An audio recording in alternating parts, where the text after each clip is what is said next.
Hello. There we go. Can't hear anything. All right. So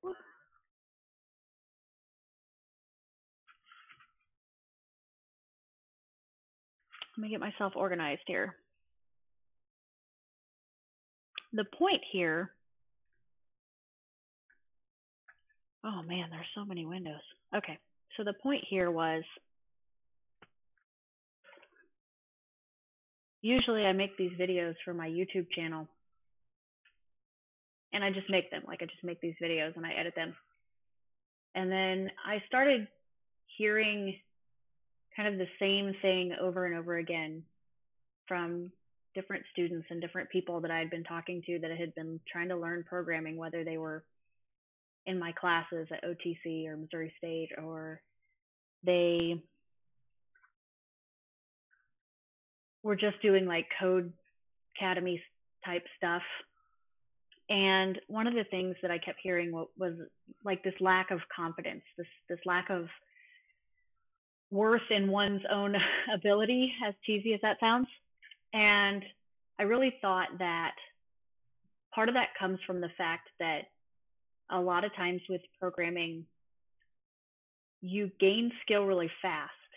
And so you don't necessarily understand how far that you've come because there's really not a good way to benchmark that in software development. There's not a real good way for you to tell that you are better at something than you were. So let me mess around with my windows here for a second. So one of the things that I really wanted to try to accomplish was to show students what it really looks like exactly when are you proposing? like a real software developer is working. Because I go into the classroom and of course I'm going to do it right. I've prepared my lesson.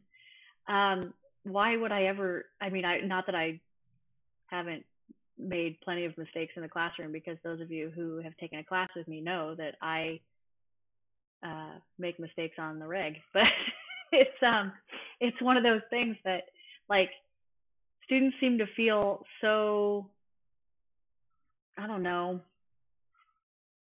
like I can't get this right because they don't get it right on the first try. So the purpose here is really just to help students who are trying to learn get an idea of what that looks like. And so I've been working on this freelance project, and I'm going to show it to you. So most of you know I do almost all of my development in C#, although I'm going to have to go back to Java, I think, for this fall, briefly, unfortunately. And so been working on this freelance project that's a Xamarin application for Android. I have a partner who's been working with me, and he's doing the iOS version of this app. And I'm really tired today because I stayed up way past my bedtime last night. So bear with me that I'm drinking coffee at like 2 in the afternoon, because it was easily like 3 o'clock before I got to sleep. All right, so in working on this project, well, let me explain the project. So this is a data collection app for an event that OTC is having in October. And basically, there was a committee of people who came to me and said, we have all of these data points we want to be able to collect from prospective students, namely high school sophomores. And we bring all these high school sophomores on campus and we show them around and we give them tours and we do all kinds of things with them. But we don't really have a good way to track what we're doing with those students. Like, are they interested in a particular program, or we have a lot of different programs for students who want to come while they're still in high school or while they are like half-time or full-time or whatever. And there's no good way to capture that. So they wanted a way to determine what is a student interested in, what do they want to, like, how can we get in contact with them? Like, what do they want? And I know, like, the worst question ever is to ask, like, a high school sophomore, like, what do you want?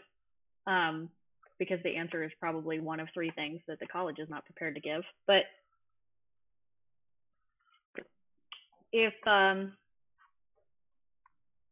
we had a way to capture that, then we might be able to reach those students faster and catch them their junior year of high school, which is when that opportunity opens up for them to attend college while they're still in high school for free, nonetheless, which is pretty amazing. But I'm really more interested in the idea of helping students get placed into the proper major, because that's what a lot of my own personal academic research has been focused around, is the placement of students into computer science that don't belong there. So in working with this committee, basically, let me show you what this app does. So I can't run it on the emulator. I'm gonna hold it up so you can see what it looks like right now. And I'm not a layout person by any means, so please stop judging my layout right now. That would be appreciated. But there were just a key set of things that they wanted this app to be able to do. So there's an event in October of this year. It's actually on Halloween of all. I didn't have anything to do with that. And students are going to be able to explore all of these different program options and engage with the ones that they feel, hey, I might be interested in that. Because, you know, there's like welding and culinary and graphics arts and those kinds of things. So what we wanted to do was capture, and we're using QR codes. And so every department's going to have a QR code, and this app is set up to scan the QR code. And so when we scan the QR code, it's going to then ask us, like, what do you want? Like, what kind of information do you want in this program? Like, can I call you? Can I email you? Do you want to meet with the counselor? And they're going to be able to go around to this event and interact with all of these different booths and things. And then we also had some survey data that we wanted to collect. So that's where all this came from. That's just like the backstory. Maybe that's boring as hell. I don't know. Real software development is not sexy. Let's just get that out of the way. So in researching how to put this app together, I started looking at Amazon's web services, particularly the part about Kinesis. So let me pull this over here. If you've not heard of, oh, come on, browser, what are you doing? So many windows. So if you've not heard of Kinesis,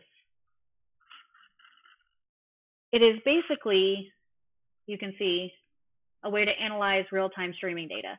And you get a lot of different games and things, especially mobile applications, that have started using Kinesis as a way to process data in real time. But it's actually really tricky to use.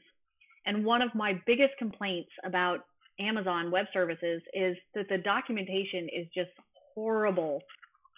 Their examples are terrible. And so if you're already working in the Xamarin environment, you already know that it's terrible. It's really hard to work in. Half the time you get your environment set up and then you touch something and then all hell breaks loose. And so it just creates like a really painful experience. And if you're not seasoned enough, I guess, to deal with this, then you're never going to get anywhere with it. And so I made the mistake of setting up a bunch of Kinesis stuff and not doing my own proper documentation. So like my code is commented, and I've been sharing it with the partner who's been working on this with me, but I wanted video documentation of how to do this Kinesis stuff. And so I was going to do what I normally do and make the videos and put them on YouTube. And if you maybe you already follow me on YouTube and maybe you don't, all of that stuff's already up there. So if you're new to writing applications in Xamarin, you can go start at the beginning. This is not beginner friendly at all. And so really I wanted a way to document what I had done with the real-time data collection that I had built in. And because there really isn't a good example anywhere, I had to like cobble together something from a bunch of different examples in order to make this work. So that's what I want to start with. And so this application that I've been talking about actually builds upon two different services. There's AWS Kinesis, right, for the real-time data streaming, but then there's also AWS Lambda. And so maybe you've heard of Lambda before because Lambda is really popular. There's this thing that goes around and it never ceases to amaze me. Like you go and you do something for 20 years and there's always going to be like that new sexy thing that everyone is just like, oh my God, about, and Lambda for whatever reason seems to be it. And so Lambda is basically code without servers. So you don't have to worry about architecture. You don't have to worry about platforms. You don't have to worry about scalability. You don't have to do any of those things. You can just put your code. You can see there's a nice infographic. You can just put your code in the thing, and they use the nice Lambda, and it happens. And then you just pay for the compute time you use. And that's really one of the biggest benefits of AWS, especially because I run a Microsoft Academy, so why am I not so deeply in bed with Azure? But AWS, the platform itself, is one, I think it's easier to use, but two, it is way cheaper. And even from an educational standpoint, because you'd think that maybe Microsoft would cut me a break and get me a better deal on the educational licensing for Azure, but no, they do not. So instead of showing you, because this application is quite large, it really got out of hand pretty quick. I really wanted to just walk back through what I did in the first place to make this work. I'm gonna scoot these over. I've got like, yeah, there we go. And just start a new project and walk through how you set up a Lambda function, how you put information up there in the Kinesis stream, how you consume all of these things in C# in the Xamarin environment, talk a little bit about testing and the monitoring of these things, because that's really maybe the hardest part is you don't know. Like there's no real good way to know what it is that you've done up there in the Amazon logging system. Like setting up CloudWatch is like a whole nother thing. So I'm just going to start with a brand new project. I figured that was probably the easiest way to do this. Instead of like walking you through what I've done, which is going to like fly way over most people's heads, I'm just going to start a new project. So let's do that. And I'm going to start with writing a Lambda function, because really you have to have the function up there in Lambda before you can be doing stuff with Kinesis, before you can call and consume it. And one of the things that I really want to note the difference here is you do not have to use Kinesis to consume Lambda functions directly in your applications, but it is much slower.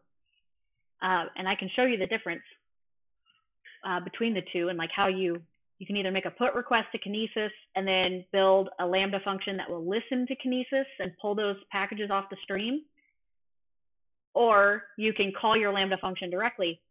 And that's essentially what applications like the Amazon Echo use, is all of those things. Like if you ever want to write an Echo, what do they call those? Those things that the Echo uses. I keep wanting to use the proper term, but I have one, and then she's going to wake up and say stupid stuff. So whatever those little packages are called, skills. I think they're called skills. They're Lambda functions. That's all they are. So the first thing you have to do is you have to get the Visual Studio templates that let you develop on AWS. And so I can show you where to get those.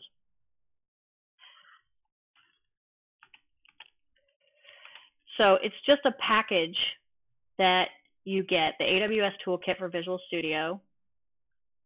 And if you don't already have Xamarin set up, like I said, I'm not going to walk through that because it's a fairly easy thing to do. And I already have videos on that, so you can go over to my YouTube channel and look at those. But you can go get the AWS Toolkit for Visual Studio. At this point, stop running 15. You know, I'm not always that kind of person that like wants to live on the bleeding edge of things, but Visual Studio 2017 fixed so many things that I was constantly having problems with. And it's one of the reasons why, like, I really, those of you who've taken classes with me know that, like, we switched to 17, like, really fast because there was just so many problems with 15, and 17 fixed so much. Just stop. Just go get your, at this point, community is free. There's no reason that you're not running the better Visual Studio. And so, those of you who are in the chat too, feel free to just like jump in if you have a question. I can sit here and talk to myself. That's fine. I made the joke to someone the other day that like I was going to make these videos and it was probably fine because I just sit here and talk to myself all day anyway. And so at some point I'll probably forget that I'm on stream and do something really stupid because I typically work from home and I'm typically here alone. And so I will forget that there are other people who can see me. That's terrifying. I shouldn't have thought of that. Okay, so once you have the toolkit, you will then see in your project thing that you now have, there's some samples and there's some other stuff you can look at.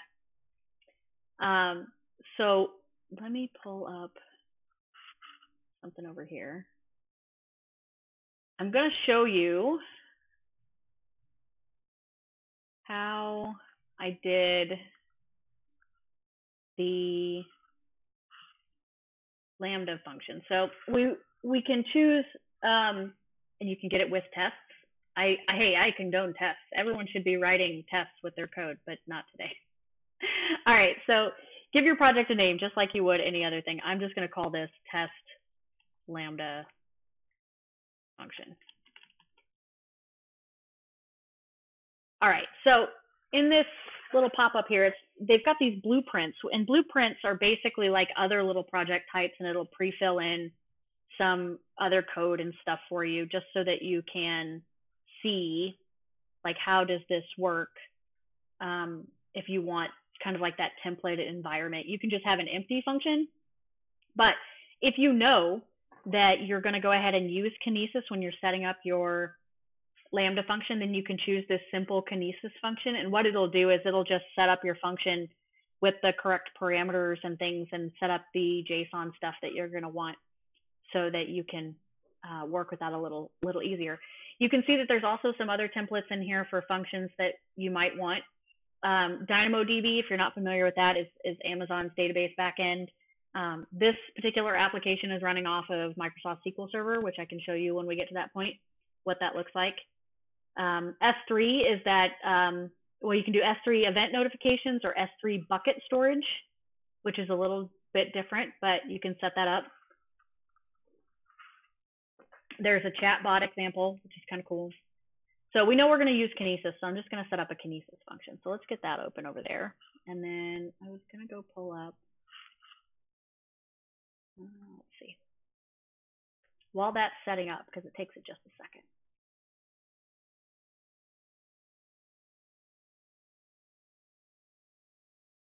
Not currently connected to any of my source control either, which is probably not recommended.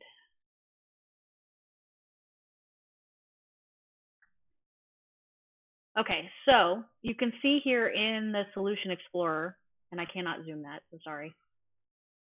There's not a lot to it. Really, there's just this function.cs file. Let me make that bigger so you can probably see that. So let's just take a look, like what's in here. Well, you've got your basic Amazon Lambda core using statements, which is great. This here, which you can see in the comment, is set up for JSON input. So basically when you are putting things up into your Kinesis stream, then you're going to put it up there as memory bytes. And then so whatever you're putting up there in the stream, you're going to serialize it in JSON, and then you're going to put it up there as bytes. And so it's going to hang out in the stream. Like this is like true cloud computing, right? Like cloud computing explained to your mom. Like the cloud just hangs out up there somewhere. And so when you grab it with this Lambda function, that's the format it's going to be in. So this function is already set up. You can see this templated code here is already set up to grab our Kinesis event, and then this context, which is basically, if you're used to any other programming language, it's this. That's what this context is. It's this. And so there's some loggers in here. These are, I'll show you where you can look at your logs for Kinesis, because this is basically the only debugging and troubleshooting you will get. There is not a great way to run these locally. In fact, in some cases, there is no way to run these locally. You have to upload them, and then you have to call them, and that's when you know if it's broken. So it makes for a little difficult of an environment to work in.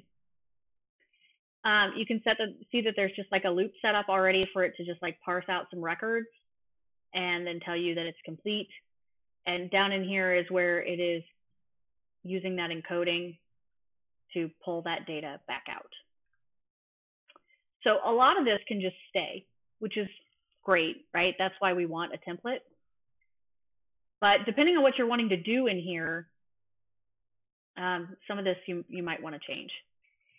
Now, one of the things that trips a lot of people up when you start planning, and God knows, those of you who are current and or former students know, I love planning. Planning is what I do. Systems analysis is my jam. I don't know that I could survive my life if I couldn't plan it the way that I currently do. If you don't plan the architecture of your app up front, you are going to be in a world of pain, because this function handler for Lambda is not allowed to take more than 2 parameters. I'm just going to let that sink in for a second. 2 parameters, which you can see they're already taken. So you're not allowed to pass anything else to this function handler. If we set up one of those blank templates, you can choose what kind of information might come into your Lambda function, but you only get 2. So it needs to be a package. It needs to be a serialized object. It needs to be something. You can't just pass, like, unless you just need to pass like 2 strings or something. I don't know what you're doing. That's what's happening. So what I needed to do, let me pull up my database over here. What I needed to do, I can't see that, was collect information from my application.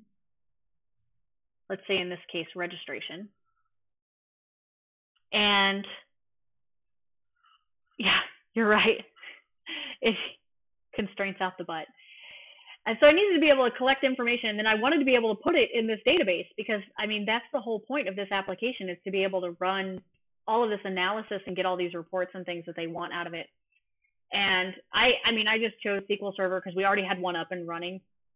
That wasn't a terrible decision to make. I could just put it on DynamoDB or something if you wanted a cheaper option, because Amazon's DynamoDB instances, I think, are running like $5 a month right now for 24/7 uptime.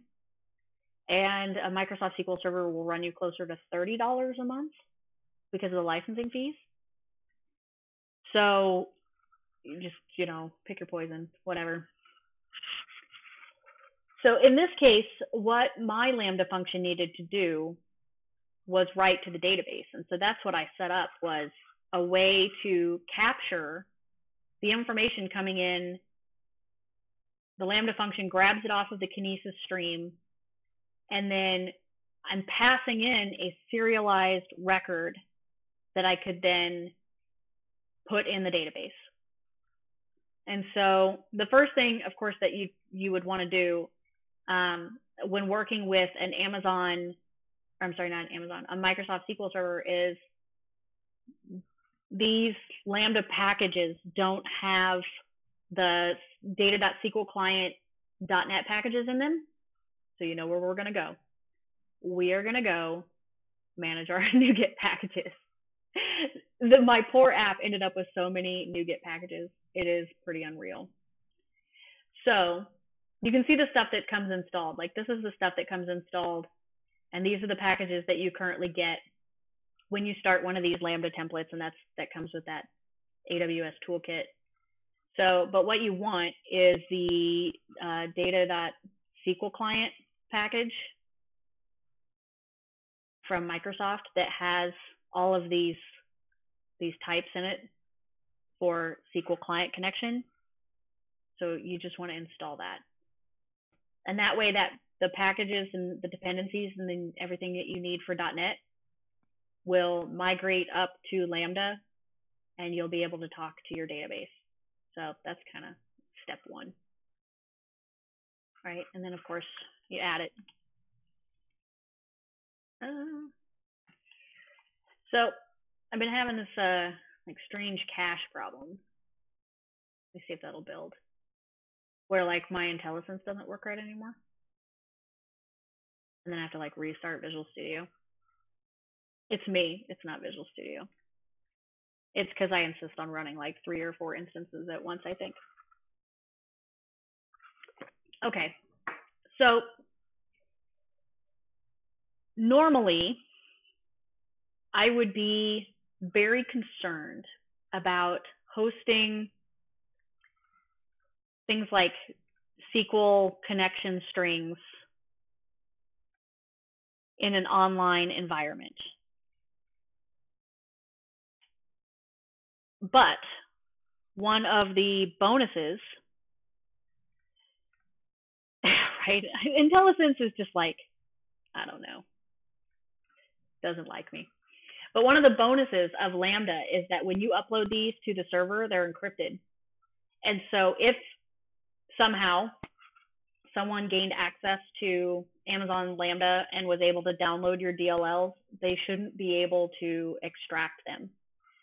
So if you're putting like plain text passwords and stuff in these, it's generally considered to be okay.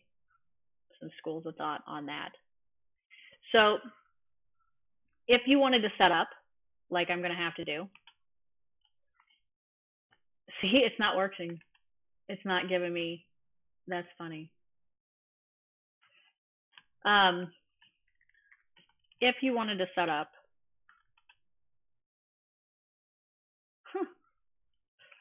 your connection string, so let's see, I'm not going to put, oops, that's not a quote mark there. Probably won't type my database password clear on stream here, but I'll type this in here so you can see how this works. I'm using colons or commas instead of semicolons too. Duh. So the server is, if you've never used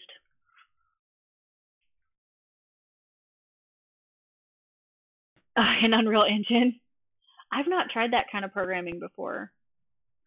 Let me sign into the console here.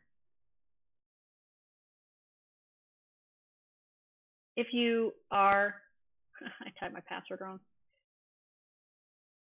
If you are running a SQL server in your Amazon environment, the connection strings are always really jacked up. What kind of things are you doing in Unreal Engine?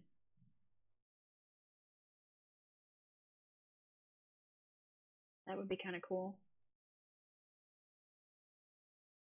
So here you can see my database instances, and you get all kinds of like cool logging and stuff. And I've got this set up so that like when students are trying to do their work last minute, it's not going to crash and die.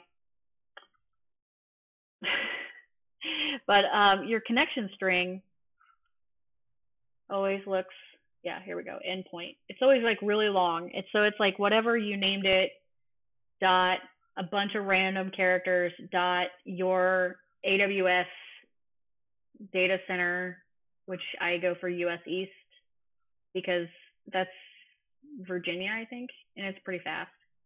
And then, yeah, RDS, AmazonaWS.com. So that goes here. And then your database name. So in my case, we named it after the event, Explore OTC.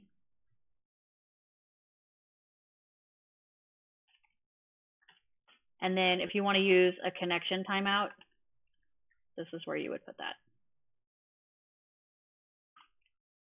So I'll go back and fill that password in a second when you can't see it. But that's basically, you would just set up your connection string. I mean, that shouldn't be different from any other way that you might set up a connection string for like a local C# application or a web service or something like that. That's standard SQL connection syntax. Okay, so in our registration process, we have an actual class that we're using, and it's named student. And we're just collecting some basic information upon registration: first name, last name, email, school, phone. They have a 5-point perception scale. And so if you're passing over an object to Lambda, because right, you got to think about like your application, like your mobile application runs here, and Lambda's up here in the cloud, right? Then when that object gets deserialized on the Lambda side of things, it has to know what that object type is and data types and all that stuff. So you need to actually have that class here in the function, or like here in this class. So let me grab this. I'm just going to copy and paste it from the file we had. Nope, copy paste didn't work.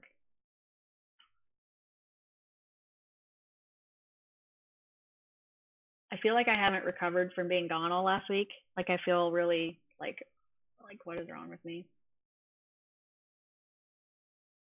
I'm getting too old for Skills USA is what it is. Like it's basically like a week of 16-hour days.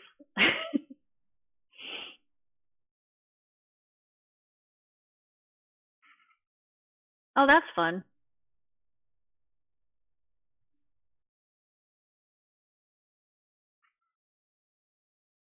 I'm not sure how to pronounce your username. You're going to have to help me out. I'm going to say it, and it's going to be bad. It's going to be wrong.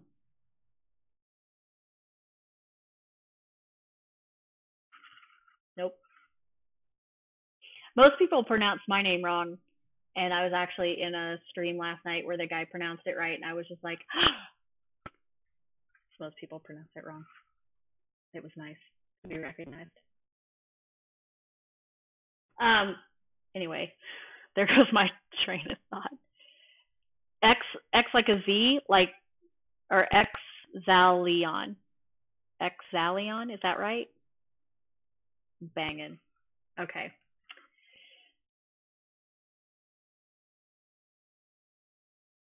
I think I get the gold star for the day.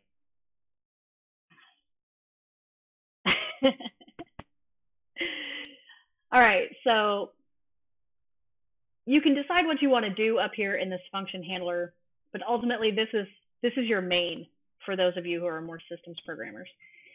This is where the point of entry is going to be for when your Lambda function is called. So you can decide what you want to do here. If you want to leave like this logging stuff in, that's fine. But ultimately, what you want to do is you need to take, in this case, I need to take the student object that I am going to serialize and put up onto Kinesis, and I need to deserialize it as this student object, and then I need to call an insert function for the database so that it actually gets added correctly. And so I'm going to make a new method because that's good programming practice. and we always make new methods. Methods should only do one thing, right? That's just good programming. Don't be a jerk. So name it whatever you want. So what you want to do is error check this, first of all, because like I said, you don't have a lot of opportunity for debugging. And so if something goes horribly wrong, then the only thing that you're going to be able to do is read a message. Like, you're not going to be able to do jack. So in here, right, you can open the connection. You can, if you want to log out using, now this context that belongs up here, honestly, what I prefer to do is set up a string up here.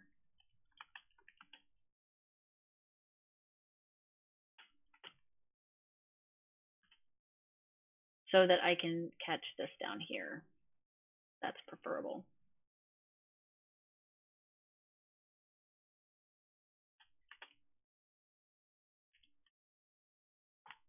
And that way you can at least see like what went on.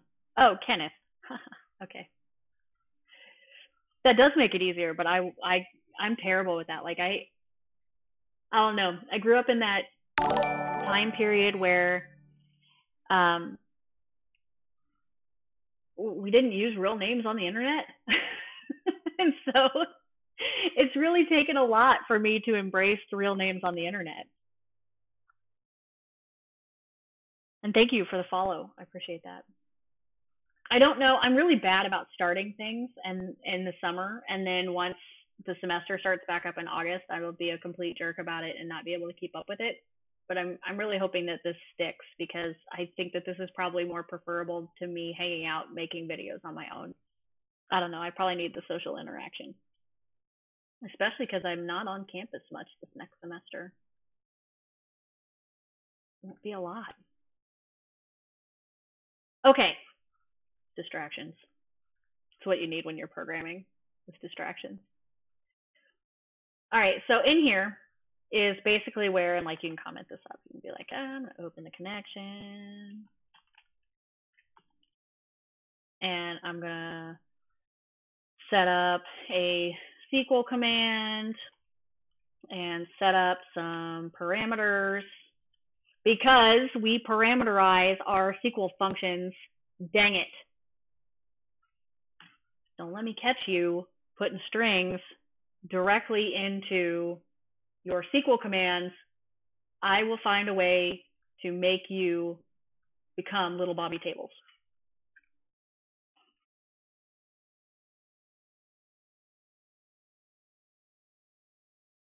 Yeah, I know. It's really hard.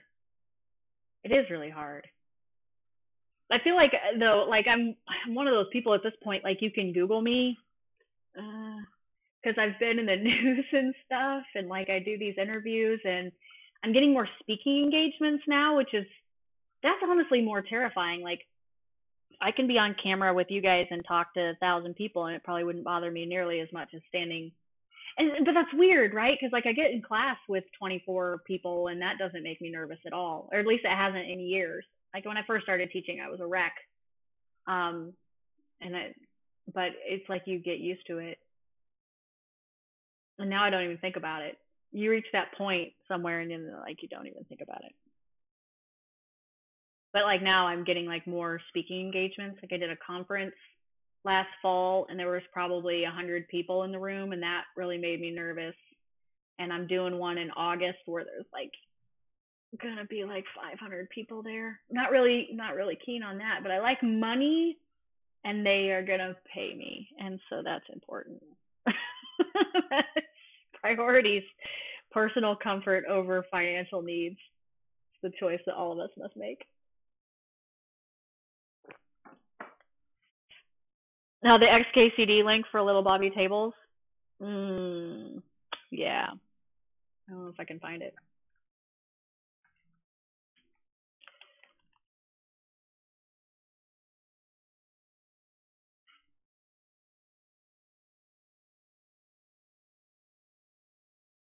Sanitize your database inputs.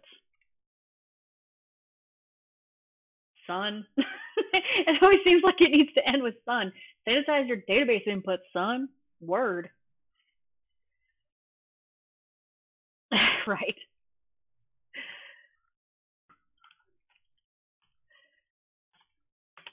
IntelliSense. I mean, if someone was going to let me down today, it was probably you.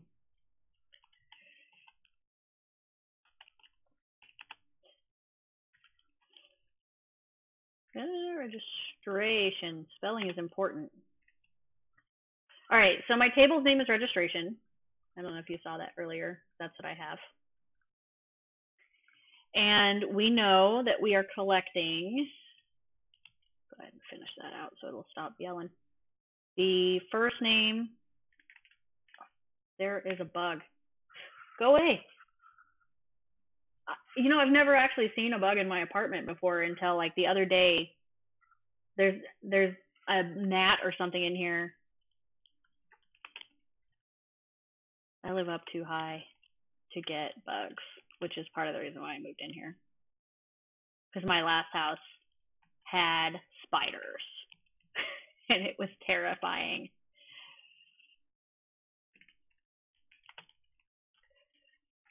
All right, so we're going to set up parameters. And if you're not parameterizing or sanitizing your input, then, man, you're asking for it.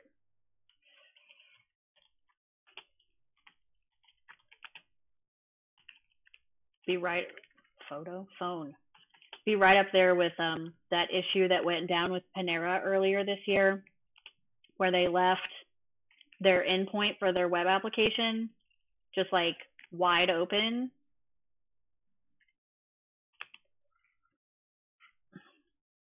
No, yeah, brown recluses. That's what was in my house, and it was terrifying. No, I don't need that in my life. I don't need that kind of stress. It makes my blood pressure high. Mm-mm. Mm-mm. I'm getting too old to be that stressed. I just keel over and die. I might fall and break a hip. What the hell? All right, so parameters. I should probably set up the parameters under the comment where I said I was going to set up parameters. See this, guys? This is how real programming works. You just do stupid stuff and make it work. Why are you being such a jerk? IntelliSense. If you are like me, by the time you get down here, you can't remember what you just named all the parameters you put in your command. That's cool, right?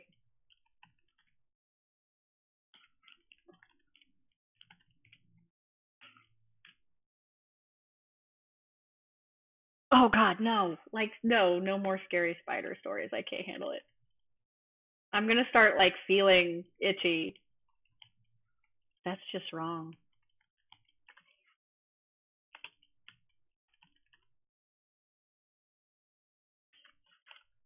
So all I'm doing here is setting up all of these different, and you could like you go fast and copy and paste.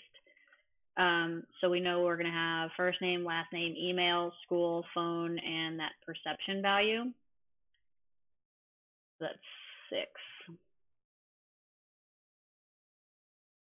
Email, speed coding. I don't advise. It's not a good idea.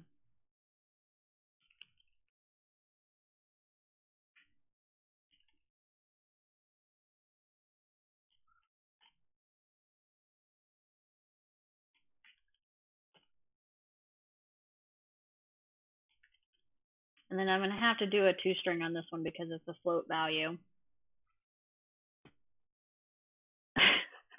Lucas the spider. Actually, actually think I've seen what you're talking about.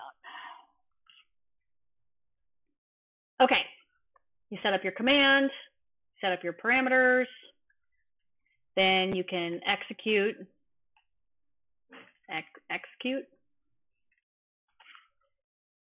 your command, dog. I don't know. It's a non-query because we're not expecting a response. It's not like we're going to get any value back.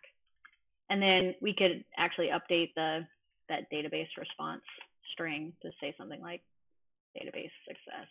So you at least know that it made it through the try block, right? And so there was somewhere I was going to put, where was I going to put it? So this basically, this is just a separate method, right? It's going to take in our student object. It's going to add it to the database. Now up here in our function handler, we need to do a couple of things. So inside of this for each loop, so it's going to pull out the record that we have stored up on Kinesis. You probably want to leave, you can leave most of this in here. It really doesn't matter. It's pretty lightweight. Like remember with Lambda, you only pay for runtime. So what's the difference of just like a couple of milliseconds? It's really not a big deal. And so what you want to do is you're going to have to deserialize the object that is stored in Kinesis. And then we're going to call the add record function method. And then if you wanted to put in this log at the end, whatever that database response string is, so that you can see like if you got this message or if you got this message. Because really when you look at the logs, the only way that you're going to be able to tell is if it blows up or not.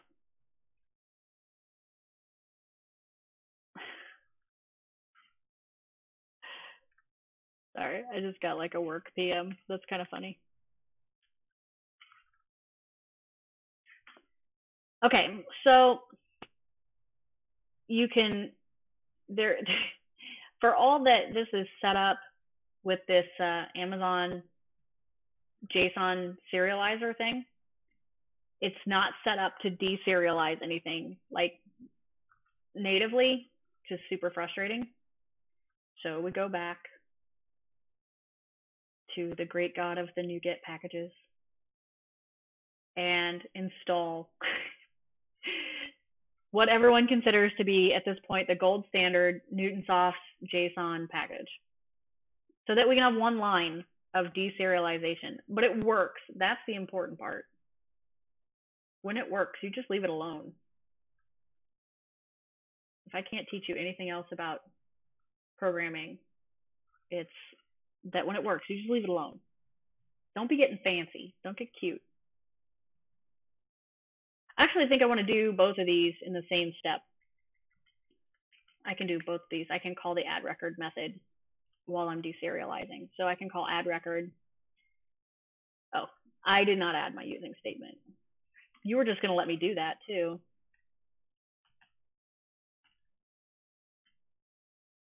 It's not going to pull it up.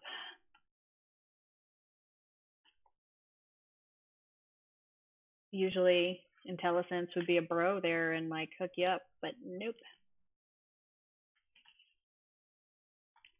So I'm glad I know these statements. Can't spell deserialize to save my life, apparently.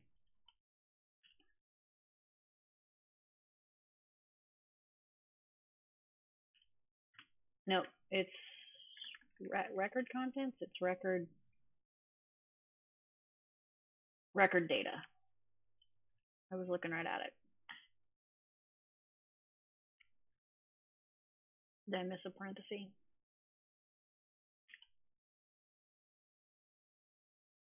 So it should take whatever is up there in Kinesis and deserialize it as a student object, because that's the way we're going to serialize it, right? It's not magic.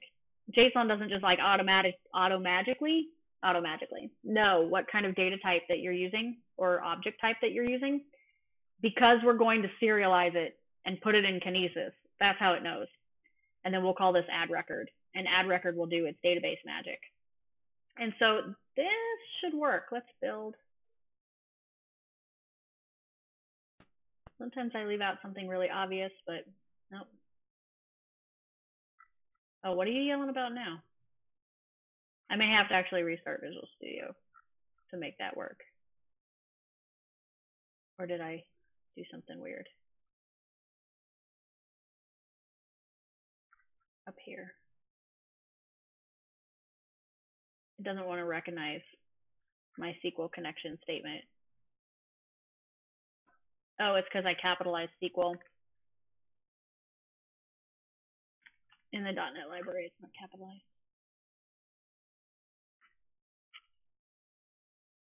Yep, I did it down here too, didn't I? Yep, I did. I don't have IntelliSense watching my back. I'm just going to capitalize SQL. That's, I mean, it's an acronym. You're supposed to capitalize it. All right, it builds. Yay. Okay, so once you have a Lambda function that actually builds, right, because that's like part of the deal, then you can deploy it up to AWS. And so part of having that toolkit installed, you can see I have this little tab over here called AWS Explorer. It gives you access to a bunch of different parts and pieces and tools inside of the cloud service. If you haven't set up an account like and all that yet, then you won't be able to use this. Like, you have to go through the process of like creating an account and assigning some permissions and stuff. I can show you what that looks like.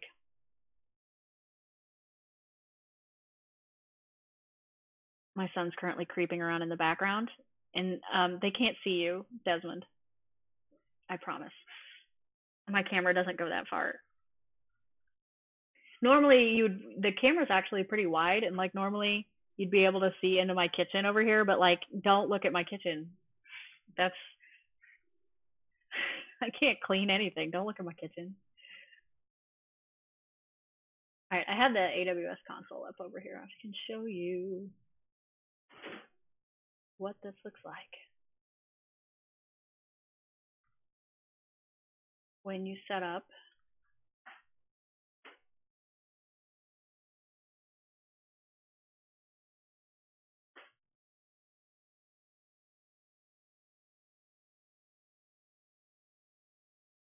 I'm going to find it. Can't ever remember what they call things. Well, there's two different ways you can do it too, because like that helps, right? Amazon, when you can just not do things one way.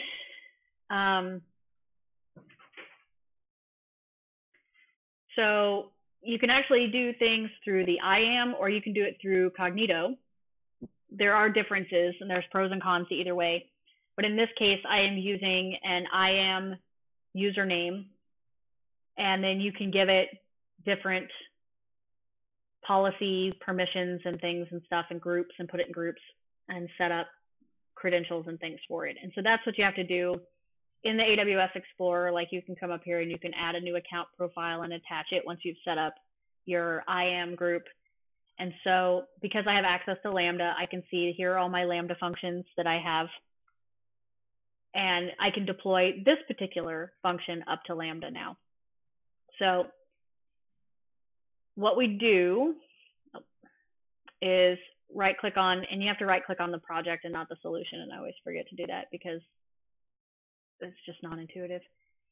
And then you can see here, it published to AWS Lambda, and it will pop open a little wizard, and it's got some questions for you. Now, these questions are kind of intimidating, especially because if you go try to look up at the documentation, all you get is a screenshot of like, type this in there. And you're like, why? Why do I need to type that in there? So this is basically useless. All right, so your region, right? That I said I always use the U.S. East, the North Virginia one. It seems to be really fast for me. If you are working with multiple AWS services, you need to make sure that they're all in the same region, or they may not be able to talk to each other. So like my SQL server is in the US East region. We also have to make sure our Lambda functions are in the US East region. Like, don't screw that up. Pick a region, stay there. Language runtime. In this case, because you can write Lambda functions in a whole plethora of different languages, which is actually what makes it really powerful. If you already know a language, then you can write a Lambda function. I mean, there really isn't, I mean, I don't want to say that there isn't a limit to the languages you can use, but there are lots of languages you can use. Now, this project in particular was built off of .NET Core 2, so don't change that. It should pick it up on its own. You should never need to touch this box. It should know. Now, the function name, this is what it's going to show up as. I can't show you this. When you look in your Explorer, you're going to give it a name. And when you go to call it, and you're going to call it by name, this is the function name. So in this case, I could just call this like test registration function or something. Oops. Test function, like whatever you want to name it. But name it something like meaningful. Not like when you guys use like single letter variable names and I hate you. But I'll tell you what, the hardest thing I had to do here recently, I was a grader. We don't call them graders, we call them readers for the AP Computer Science exam. And so every year, you know, thousands of students around the United States take the AP Computer Science exam in high school. And it's got these written response, free response questions. And the student is given a class or a set of methods or some kind of algorithm or something that they need to write. And it's handwritten Java. And there's a lot of things that I don't agree with the AP exam, mostly handwriting code so that you can't lean on the compiler is just like this. I know why AP does it, but I have so many personal conflicted feelings about that. Reading handwritten code written by high schoolers who apparently don't use pencils anymore because everybody's handwriting is atrocious is torture. This year, there was about 250, let's say, instructors from around the nation who got together for a week, and we graded 66,000 exams in 7 days. So it's just 8 hours of us sitting in a conference room staring at AP Computer Science handwritten Java nonsense, pictures, things students have drawn and written in the comments. It's, yeah, not only Java, but handwritten. I know, again, the things I do for money,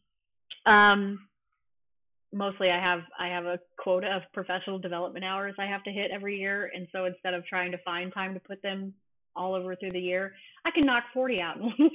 It's a lot of ulterior motives happening here.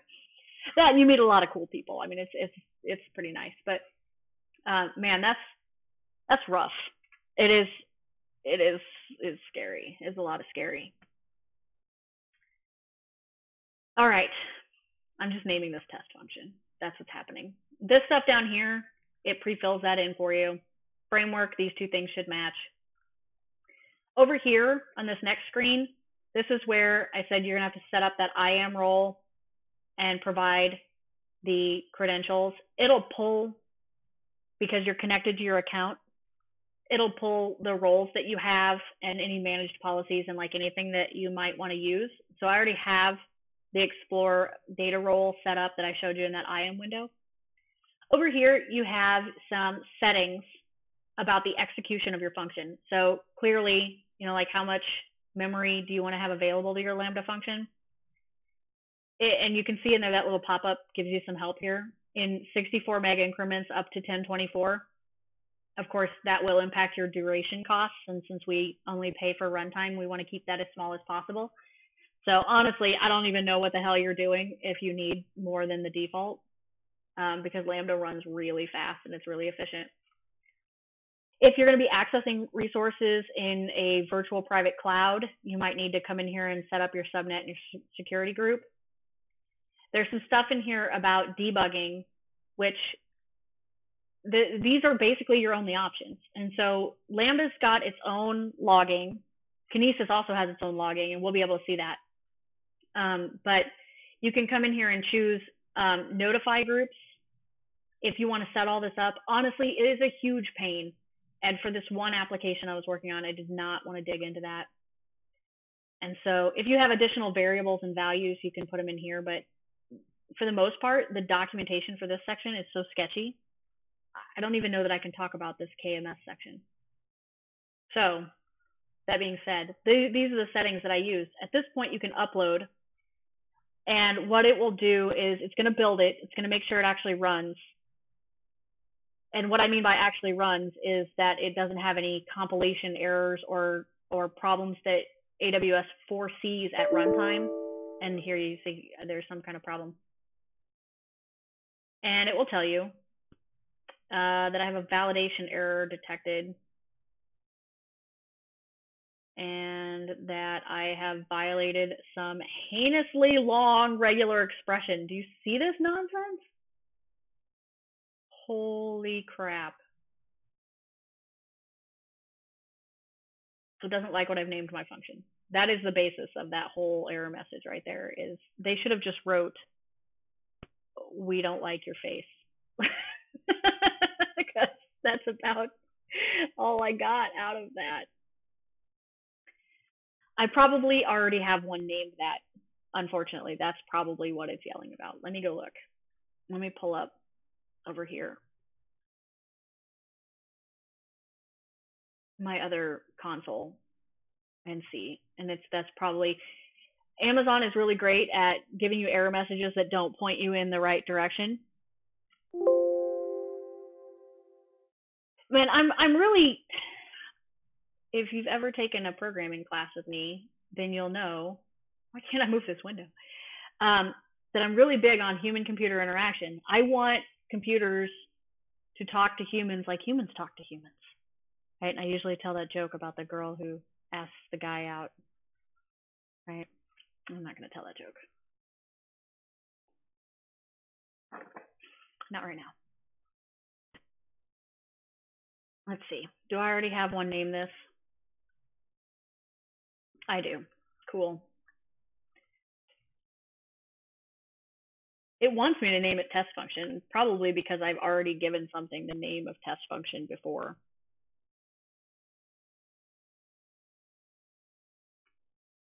What is happening in this box right now? I can do test Lambda registration. That probably works. Let's see if it gets all ticked about that. Probably. It's only doing this because you're watching.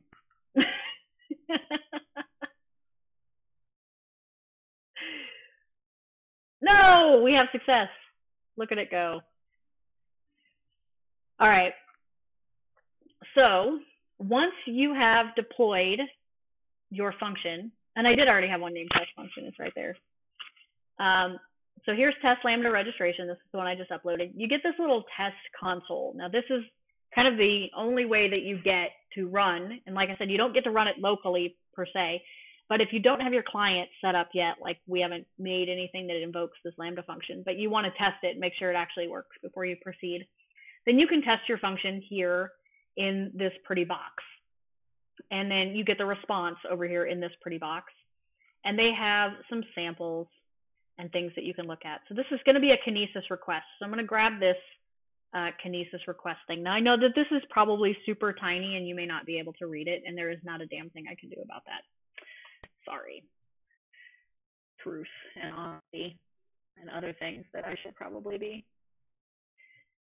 All right, so we don't necessarily need all of this, and I don't necessarily want to run it either. But one of the things that you do have to do is tell your Lambda function that it gets data from Kinesis. And you would think that when we set this up and we created this Kinesis event parameter here in the function handler, that would like clue something off. But what you have to do is come in here once you've deployed it and you have this console, come here to the event sources and add, and you get this box and you tell it that it's getting its events from Kinesis. And then it's going to ask you information about your Kinesis stream. Now, at this point, if you hadn't set up your Kinesis stream, you're going to be like, what? So when I showed you that Kinesis thing earlier, let me go back to the dashboard. This is what makes this so hard. You're just like all over the place.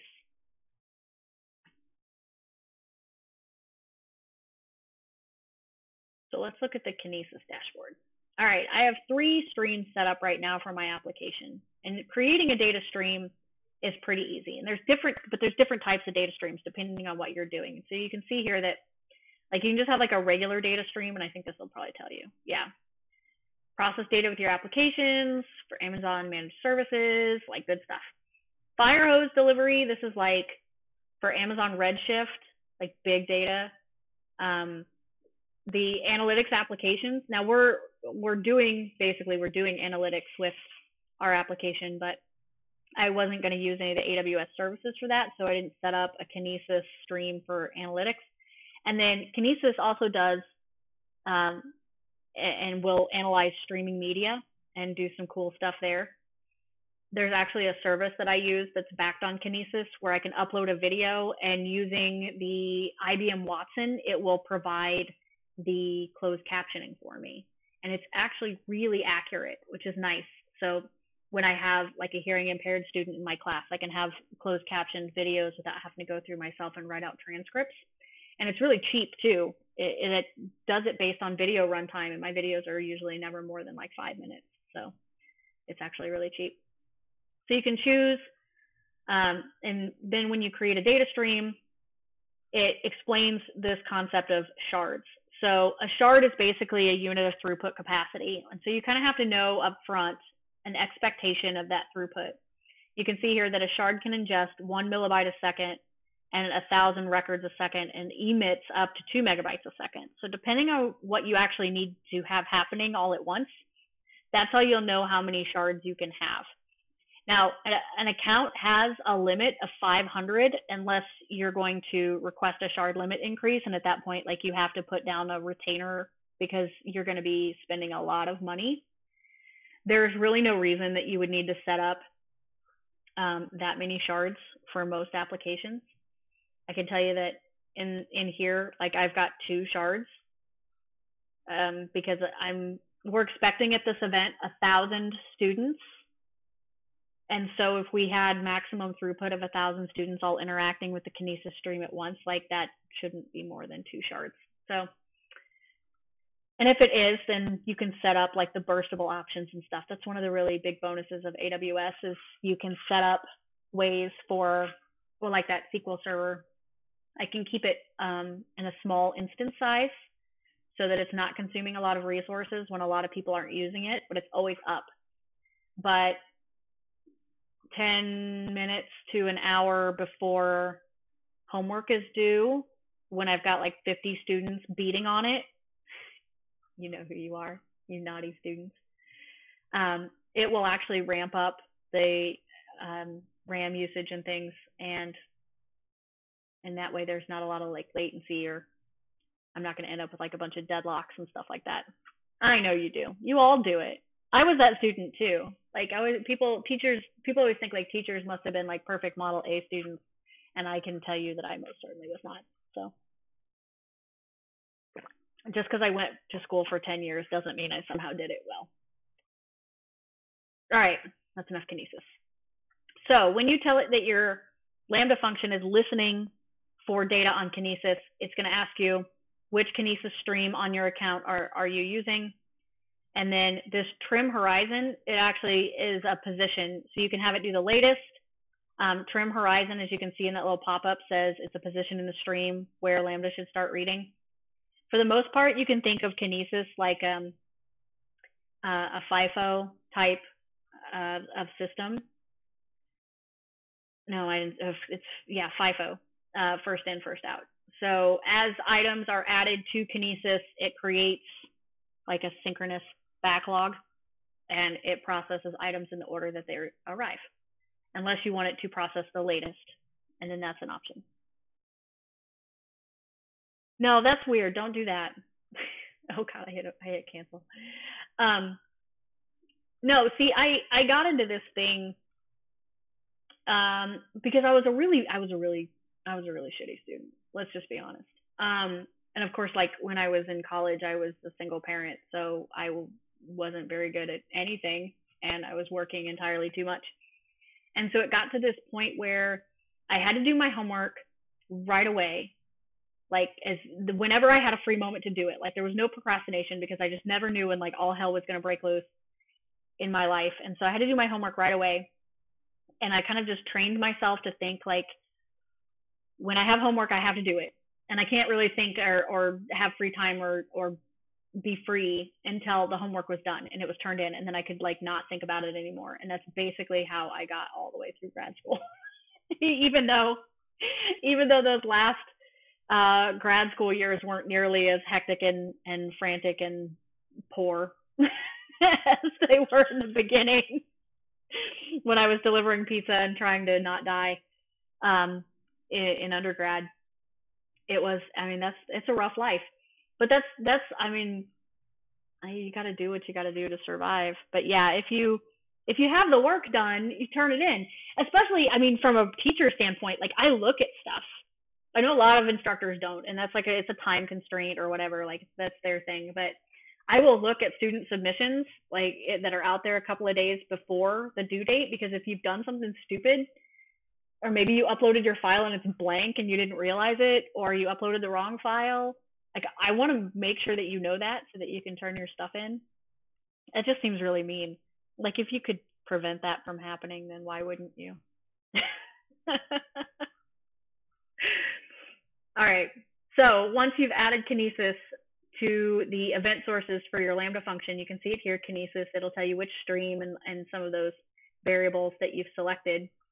There's no like saving this. Once you do it, it just sends it up to Amazon and tells Amazon like, this is what we're going to do. So you could play with the test and like invoke it, and you get the response over here. I didn't invoke it with anything, so it's going to be like, what?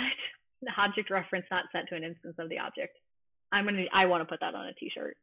At this point with .NET, I need to put that on a t-shirt. It's getting really dark outside. It's not supposed to rain today, is it? Huh. No, but that's essentially, so like I said, Lambda functions are essentially what makes the echo work. And it's really quite fast. So I can actually do this because it's getting so loud, or getting so dark in here. Alexa, turn the lights on in the kitchen. Okay. And then, I don't know if you could see it, the lights came on, and it's pretty quick. And so these Lambda functions, you can see down here in this log output, you can't read that. Let me grab it. Put it in Notepad or something and make it bigger.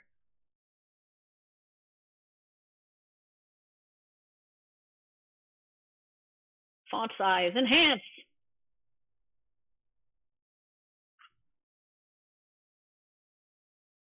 Here is what is down here in this log box.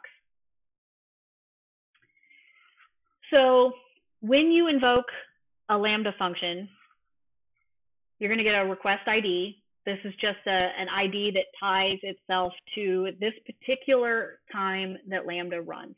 Because one of the great things about Lambda is, I mean, not only is that it's a serverless architecture and that we don't have to worry about platforms or Docker containers or any of this other stuff that at this point in my life, like I'm too old to learn. It's that it will self-replicate on demand according to demand. So you can think of your Lambda packages as just like these small little boxes. And as people request a box, the boxes duplicate to the amount necessary. And so these request IDs help you especially if you're going back and looking at billing to be able to see like how many individual requests did I have. Now here you can see the error message that I generated. So this is what we got back from the error message and everything. And then if, oh, I didn't put this last part down here.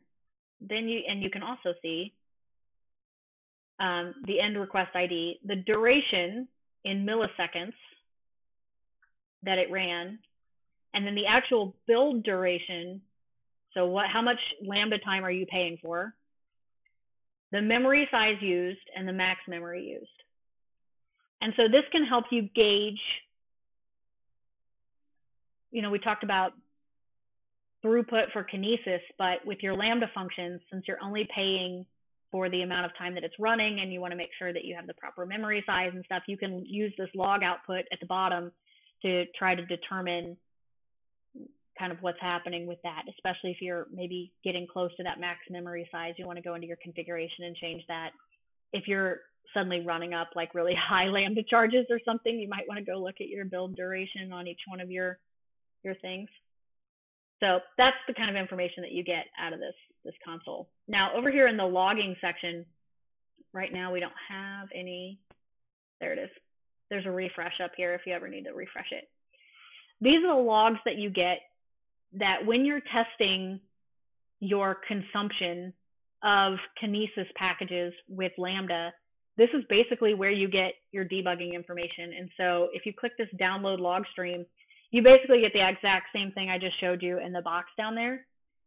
But you would see this and just like a whole set of logs for every time that you call that Lambda function. So if I go over here to, let's go look at one of these that I've used quite frequently. So here you can see I got a lot of different event logs in here, excuse me. And I can pull up one and see, in this case, what that serialized object looked like inside of here when it was deserialized. And I can see that database success message in there that I got at the end. So if you're getting errors and your function isn't running, you often have to come here and look at the logs and see, well, like what was my exception, and then go back to your function and try to resolve it, redeploy it, retest it, and try to figure out what's happening. There's no real-time debugging with these things. It's just not possible. And so that's probably one of the hardest parts of getting your brain wrapped around these Lambda functions is like, we want to, especially students, and it's not a bad thing. I don't take this as criticism because it's 100% something that all of us do. You are working in this space of incrementalism, right? You're not really sure where you're going, so you write a little bit of code and then you test it. Did that work? Did I get the expected output? Does that work the way I think it's going to work? And if it doesn't, then you make a couple corrections and then you go back. And that's fine, but it doesn't work in this environment. And so it really throws people off, and it can take a really long time to write one of these functions. If it doesn't build, you can't deploy it at all. So you at least have to get it in a buildable state before you can deploy it to AWS to even get this far. And so if you're constantly getting exceptions and you can't figure out why, it can be really difficult to track down, and you end up putting in just like a bunch of log lines and stuff and printing variables out for your own edification so that you can try to figure out where it's going all wrong. And it's so hard. Like it's almost like blind programming. It's ridiculous. All right. So at this point, we have a Lambda function and it's uploaded, which is awesome. So what I want to do now is actually go over and start a new project and create that Kinesis stream that I'm going to use to consume that function. So let me get over here to where I need to be. Yeah, the Google thing works really well too. It's kind of gotten to that point though, where you have to pick a side. You can't have a blended environment with the Echo and the Google stuff, like, because they don't work together. And so in my apartment, I have a bunch of Hue lights hooked up to a Hue bridge And the Hue stuff will work with a lot of different platforms. I use Fire TV, and so that was one of the big things behind me getting the Echo was, what's going to work in my ecosystem and stuff. But yeah, the Google stuff works pretty good too. Just dropped something under my desk. The other thing that I was really worried about with these kinds of devices, and like I really held off getting one for a long time, was I'm super paranoid about the security of those kinds of things. I keep covers on all of my cameras and unplug all microphones and things when I'm not home. I'm just super paranoid about those things. And so I was really nervous about what the Echo is listening to or what it hears. And the same thing with the Google thing. Like, I get really paranoid about that. And so I had to do quite a bit of research to feel comfortable putting one in my house. But I've been really pleased with it. I don't have a lot of random issues out of my Echo that a lot of other people seem to have. In fact, I put one in my office at OTC now, which is nice, because I can do a lot of hands-free calendar work, and it plays music, which is also nice. So I got rid of the Bluetooth speaker I had in there, so now I have less stuff. But yes, I totally recommend. All right, new project. I'm going to set up, no, not open project. I'm going to set up a new project. Where's my template?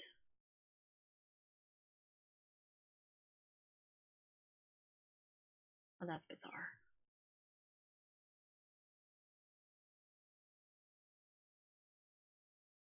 Oh, it's up here under Android app for Xamarin. And I'm just going to call this test registration app, because that's the Lambda function that we're using. Now, one of the great things about the new version of Xamarin is that you now get this like other template section. Minimum, let's see, I have this is my LG G5. This is what I've been developing off of for a while. I also have the Google Pixel. The G5 is running 7, the Pixel is running 8.1. So let's just go for 7. We're just going to go for a single view. I don't ever really use these templates, but it's nice. It's nice, especially if you're trying to get kind of acquainted with the Xamarin environment, because it's really hard to use. I'm running the mobile application development class this summer for just 2 students. That looks awesome. And I really feel bad for how much people struggle, because inherently they are C# developers, and so they gravitate towards the Xamarin environment, because who wants to write Java all day? I mean, seriously, it's like some kind of self-hate I can't identify with.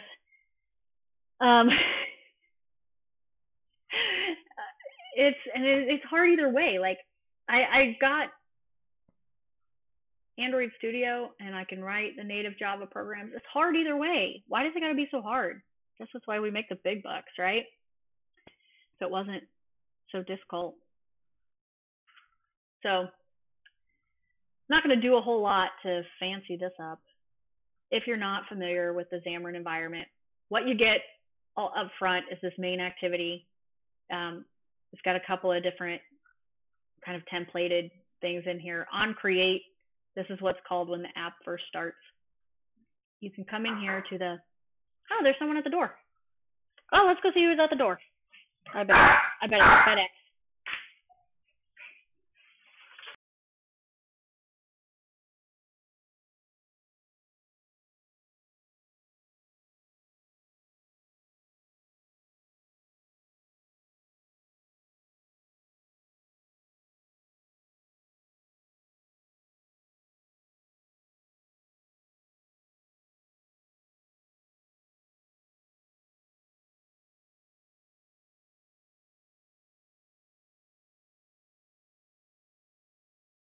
Yeah, it was FedEx.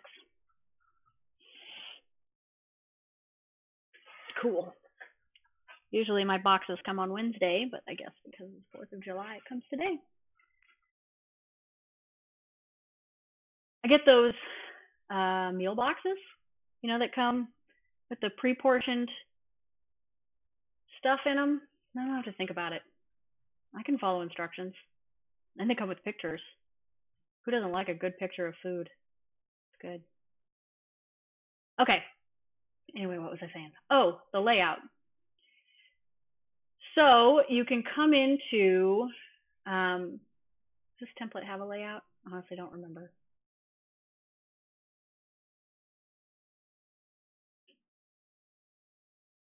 Usually under resources layout, that's where you'll find these AXML files. Android XML, just XML, fine. Nothing to freak out about, no panic. Now, for whatever reason, these take a long time to load. And I don't know if that's just me. I think it's everybody.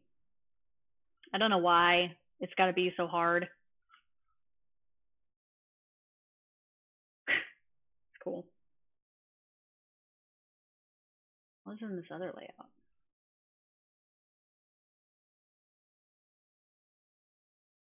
You can always see in here whatever your set content view is set up to.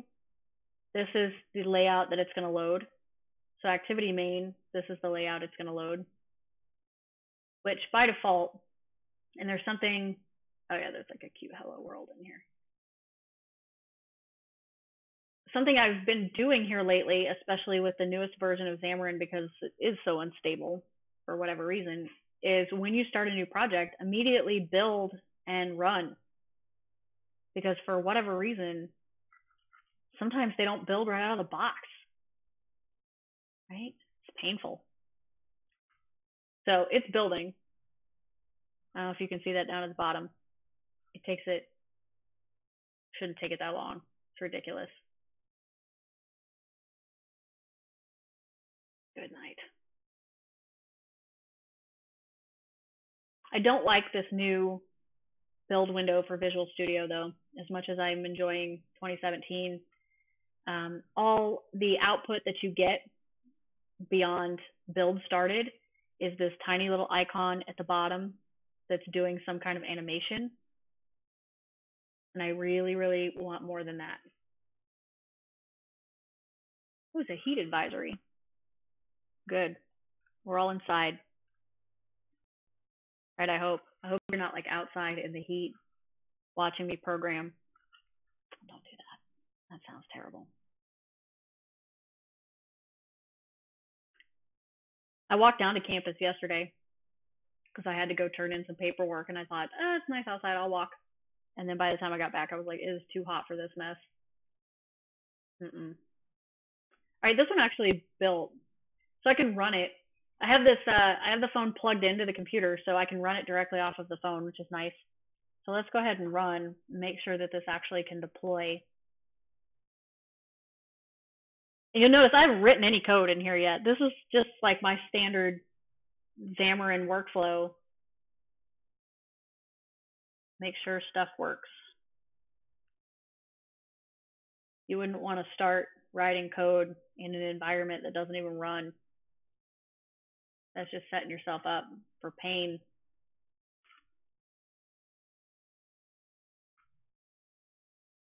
So you can see this actually has a very verbose output. A lot of it's not very reader friendly, but at least you get the feeling that something is happening.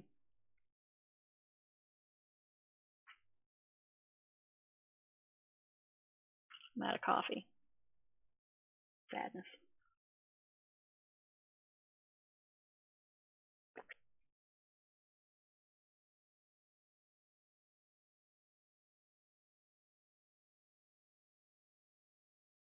All right, it's actually deploying.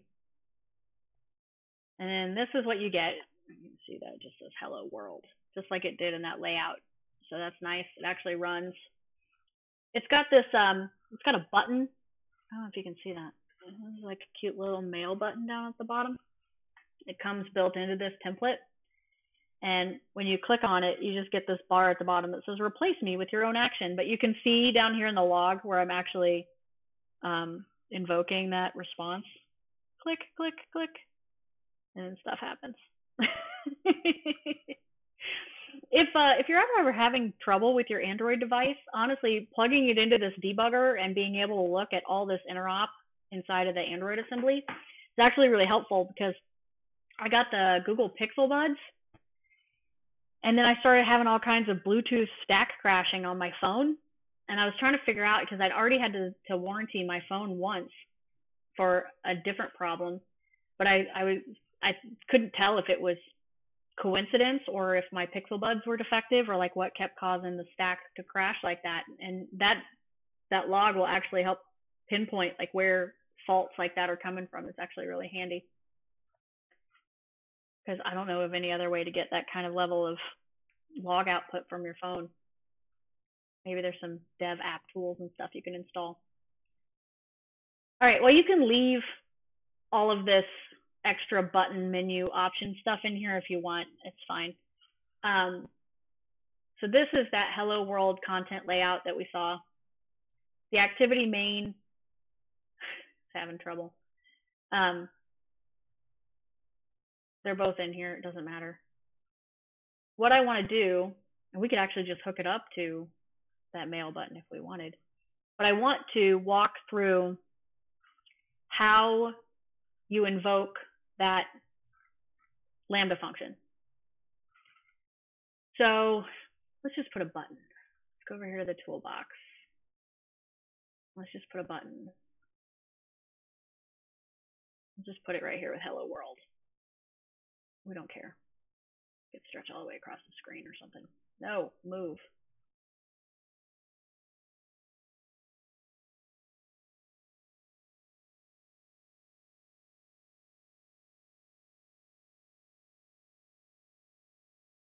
Here's where things get dicey.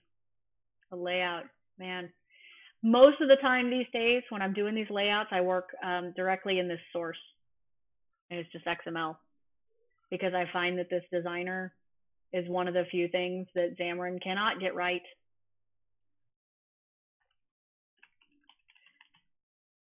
So I named it Submit Button. That seems appropriate. Submit Button. And you can change the text on it if you want. See, why am I digging through this? Let me just come over here, and I can decide what I want it to say.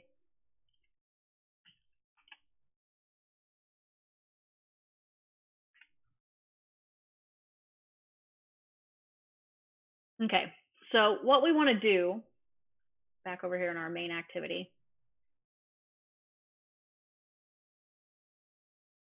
and so here's all of this stuff for that floating button and stuff, and for the widget toolbar and some of the other stuff that's set up in this template that we don't care about. We can just leave it all in place.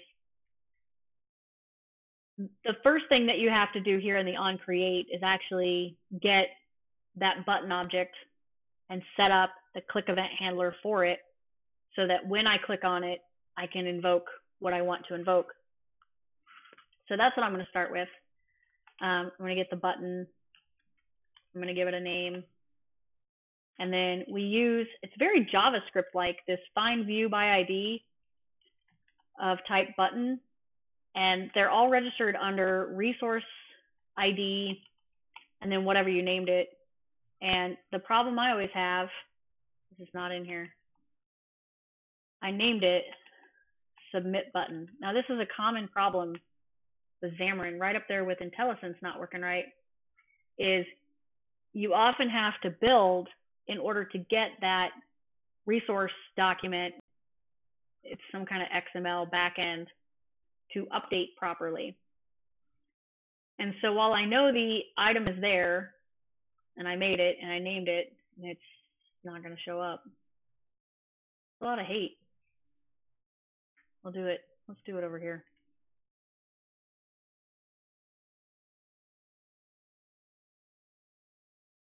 Nope, it's not going to let me move it. There's a lot of hate.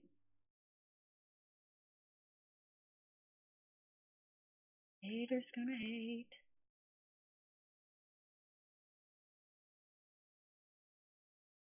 Yeah, the layout is by far the worst part of working in Xamarin.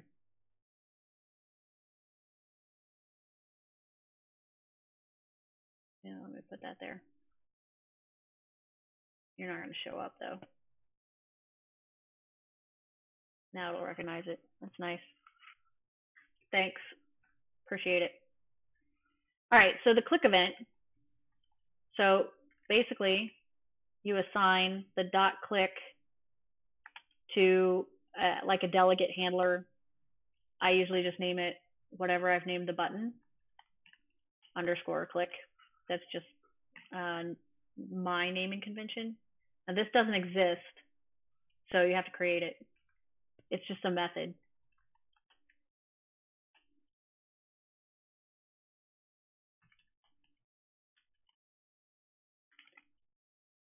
Now we want to send it the object, and then we probably want the event args as data collection for errors. So basically what this says is grab a hold of the button that's on that layout, and when that button is clicked, execute this method, and it's this method right here. Now there's a couple of things I'm going to have to do, a couple of other NuGet packages I'm going to have to go get before I can invoke the Kinesis stream. So I'm going to come over here to my package, and I'm going to manage my NuGet. And when we browse, what do I need? I need the JSON package. Always just install the JSON package. Just do it.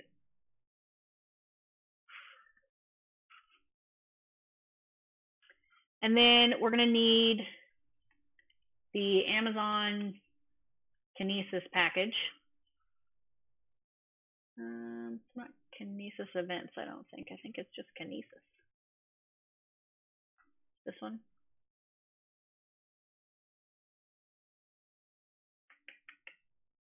So many packages. I'm going to have to look.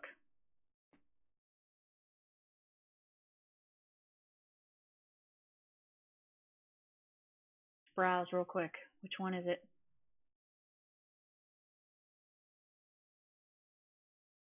It is this one. And this is also, I think, going to install AWS SDK Core, which I don't know if you saw on that list. It's down here. Yep. Because that's a dependency. And that's fine. So we can add them up here. Yeah, Kinesis and Kinesis model. We'll want both of those.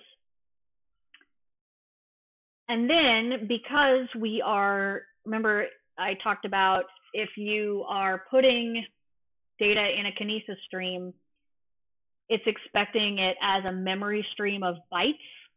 So we're going to serialize it, and then we're going to turn it into a string of bytes. Yes, this is live right now. And when we do that, or to do that, there's another NuGet package that we're going to get, or that we're going to need. Killa Gorilla 2. What happened to Killa Gorilla 1? Was it terrible? If it's terrible, don't tell me about it. Thank you for the follow. All right, so the system IO package, do we need it? Actually, I don't remember if we need to go get it. Is it here? Can't remember with Xamarin. Oh, good. It is just there. Xamarin, similar to Lambda, doesn't use the entire full .NET package. So I feel you on that. I have a couple of usernames that like those are me, and then I hate it when someone else has my name. Like, who do you think you are? Username taken. And you know what I did earlier is I said that I was going to have to go back in and put the password into that Lambda function when you weren't looking. And I didn't do that before I deployed it. So hold on, I'm going to do that off screen real quick. That was our test test Lambda function, right? God, I'm terrible with names. Test Lambda registration.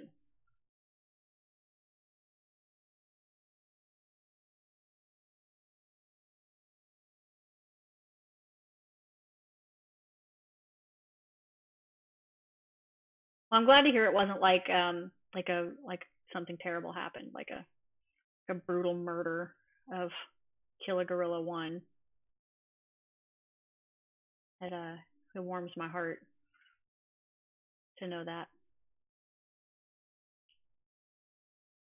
So what I'm doing right now is earlier we had written that Lambda function and we had created a connection string to the database. And in that connection string, you have to put your username and password for the database. And I didn't want to type my password plain text on screen because that's not wise. And so I'm going back over to that Lambda function and I'm pasting in my password to that connection string where I showed you it goes. And then all I have to do is publish it again and it will re-upload it where it goes.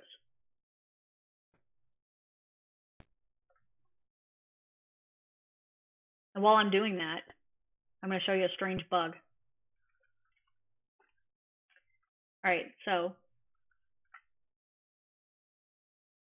if you've published your Lambda function before, so this is the one we published, and it already filled the name in and stuff that I want. When you click next, sometimes it won't let you click upload unless you change this existing role. Now, most of the time you stick with the same role every time. So if you ever get on this screen and upload is grayed out, like, I don't even know if I can duplicate it. I don't even know what causes it. Then all I usually do is just like switch to another role and then switch back, or like one of those other policy roles down there.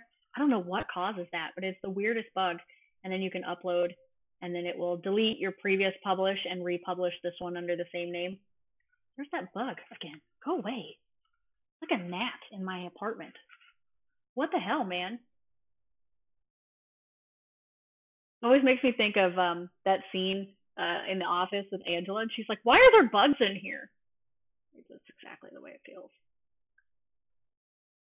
All right, I fixed it because I would have ran this and it wouldn't have worked, and then I would have sat here like an idiot trying to figure out why because I didn't put the password in. Thanks for guys watching my back. Jesus.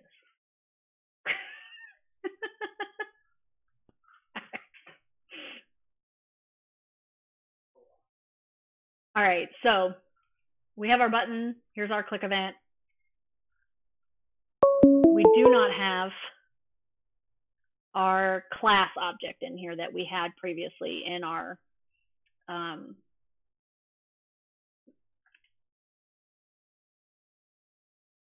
function. So our function is expecting a serialized student object. And we put that in the Lambda function. In fact, it might be nice. No, I can't do that. I'll just paste it down here. We can just do this all in one, like really bad code where we're going to nest this class inside this other class. But this is basically it. We don't need anything else. But what we need to know, we need to collect that data from the student or whatever. And in this case, I'm just going to like hard code some data in here instead of setting up a bunch of edit text just for the purposes of being fast. And this student object doesn't have a constructor on purpose so that we can just create objects and serialize them as we want. Why don't you see it? Oh, I'm outside of the class. There we go.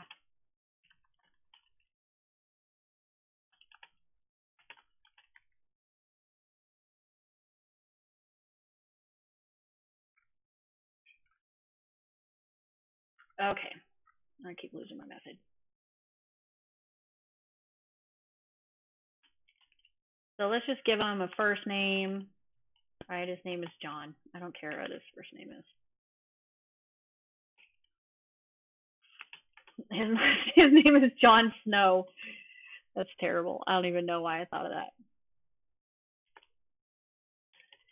And his email is john@thewall.com.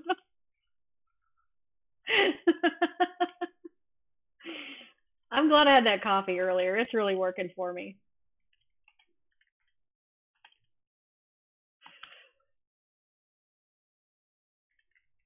I was up really late last night. I was almost asleep watching one of my favorite streamers on Twitch, and he decided to do a raid on the most craziest group of people I've ever seen in my life. And it got to where they were writing people's usernames on their bodies with a Sharpie if you donated X number of bits. And it was a little crazy. And they were really high. And I think I stayed up till like 2 watching them. And then I couldn't go to sleep because like my sides still hurt because I was laughing so hard. Like I was crying. I was laughing so hard. It was ridiculous.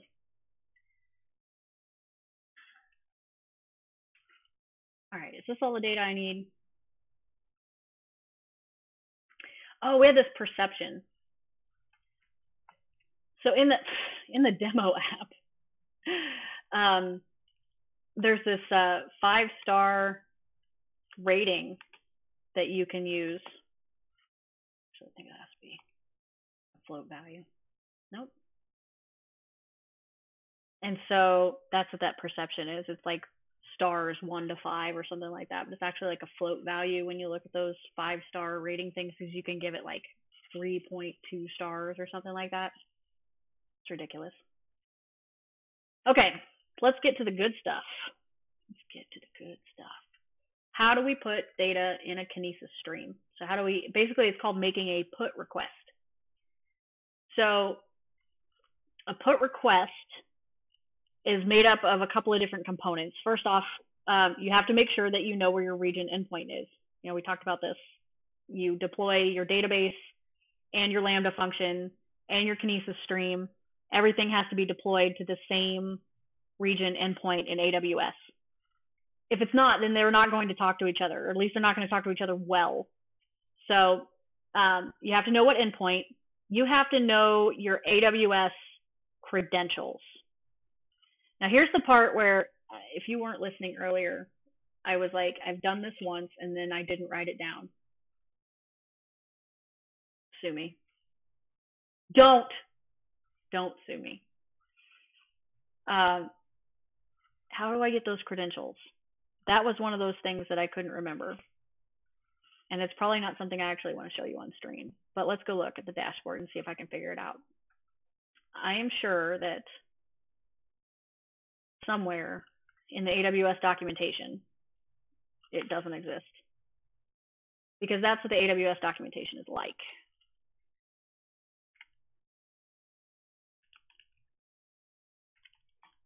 It is a minefield of bad information. So this is basically the class, and this is Java documentation, so we don't necessarily care. But there are 2 pieces, an access key and a secret key. Where do you get your access key? It's probably in the IAM section that we were looking at earlier, because that's where you set up users and encryption keys. Yep. So in here, that's where you find that stuff, is in the IAM. And you have to know, or you have to set up a user. Hi, Des. Thanks for the follow. That's him laughing in the background. He thinks he's funny.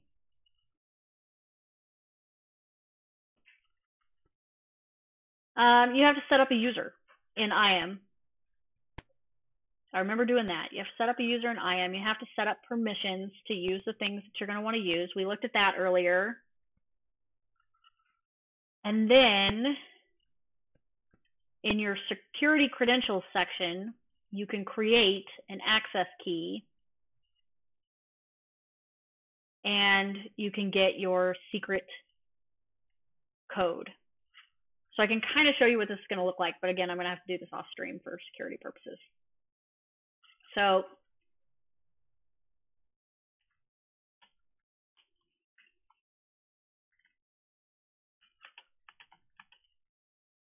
it's Amazon runtime, yeah, basic AWS credentials. And so what it's expecting is your access key as a string and your secret key as a string.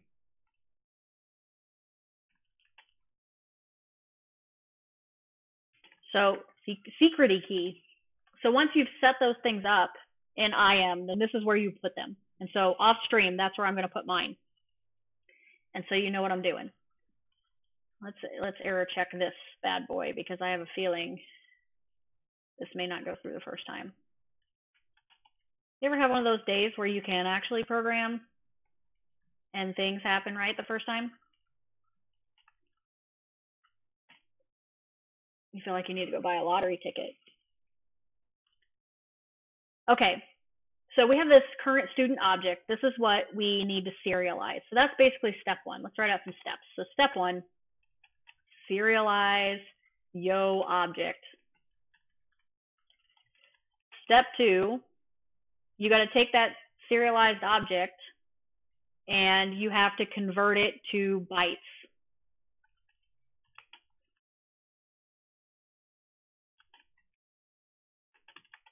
And according to the documentation in UTF-8, don't screw it up. And then step three, I skipped step three, it was step four.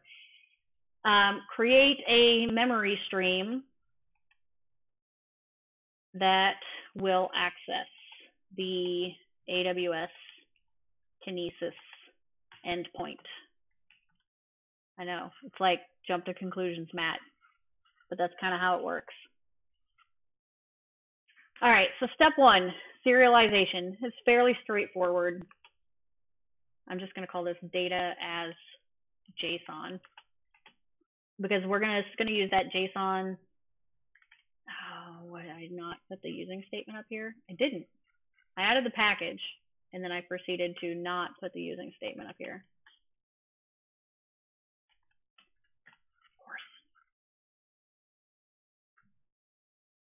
Keep losing my place too. So using the JSON package, JSON convert, we're going to serialize the object. The object is that current student object that I just hard coded all this data into, which in a real scenario you would collect, but that's fine. And then we need to set up a byte array and make our data as bytes.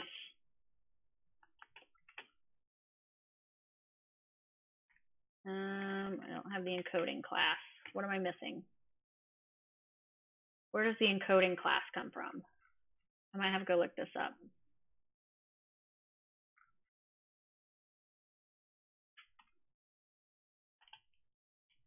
It's text. I think it's system.text. We can gamble. You think I'm right?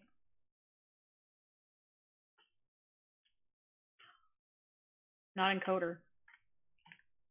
It's encoding. There it is. UTF-8. Don't screw it up. Our data is JSON. And then we're going to set up our memory stream. Memory stream.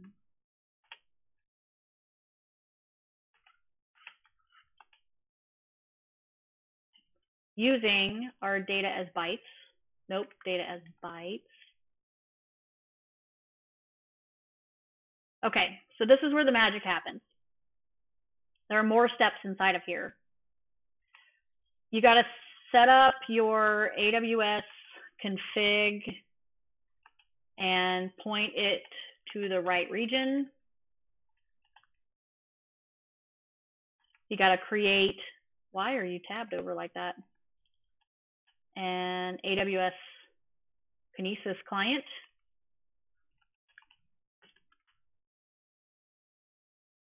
Create the put request. And give the put request some configuration data, whatever you want to call it, parameters. Add the record to the memory stream. And then actually put it. Right? It's a lot of steps. It's a lot of steps. But it's not hard. That's the important part. It's not difficult. So step one, setting up our config. So we have an Amazon Kinesis config. Right? So just setting up the object. And so in this config, this is where you set that region endpoint to be, I'm in, let's see, Amazon region endpoint, I'm in US East 1. If you don't know where you set your stuff up, you can go to the dashboard and look. US East 1 and see where you deployed your thing. But remember, I showed you how to find that. Okay. Create the client. So the Amazon Kinesis client takes in some of this information. So it takes in our AWS credentials that we set up there with our secret key and everything.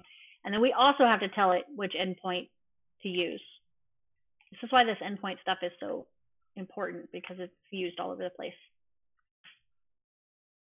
All right, create the put request. So we make a put record request.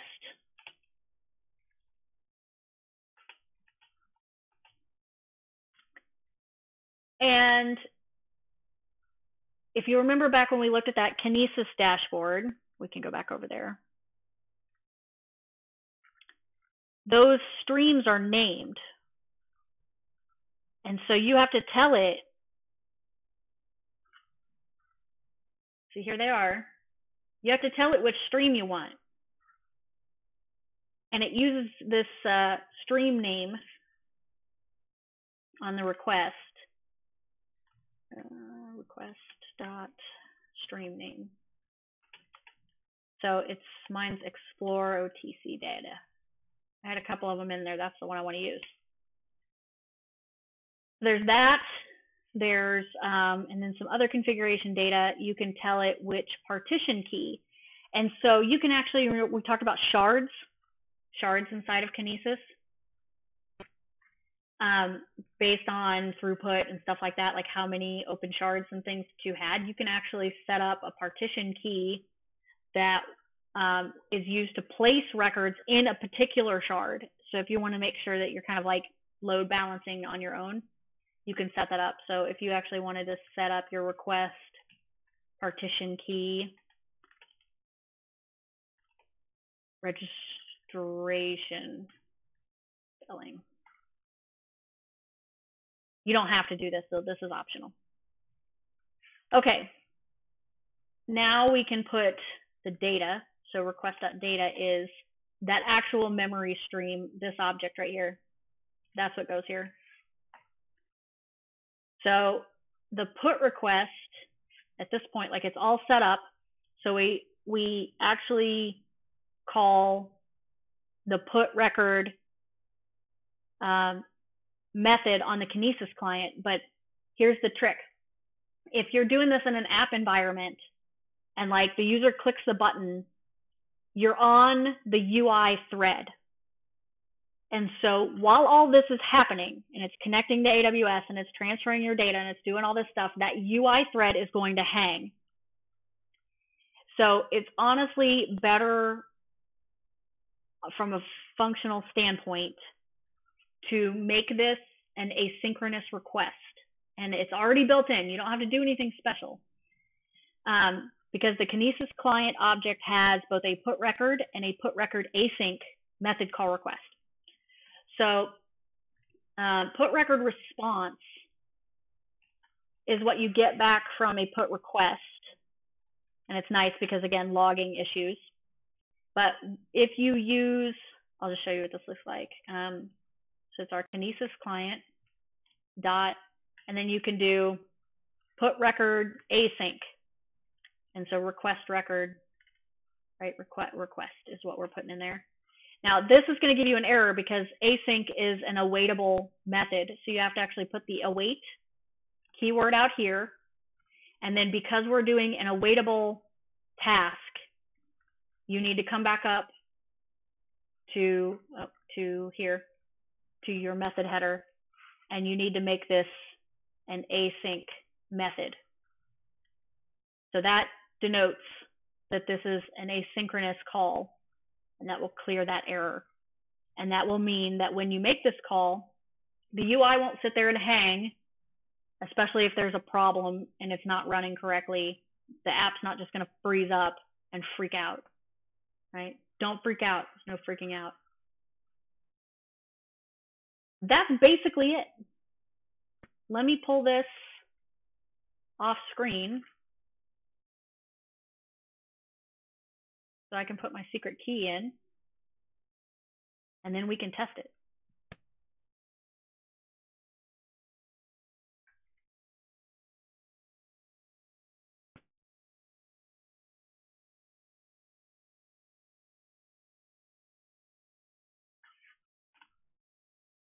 All right, let's see what we have.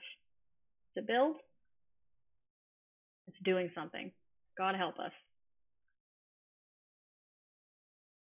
You can only imagine.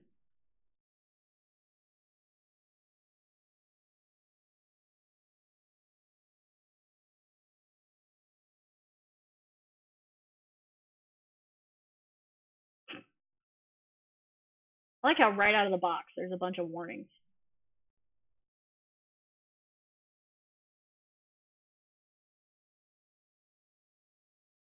I don't know what it's doing now.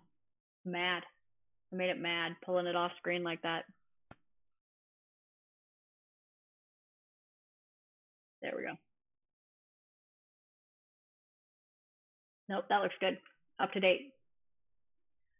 All right, so at this point we can run and actually see, let's see what we've got. I probably left something out.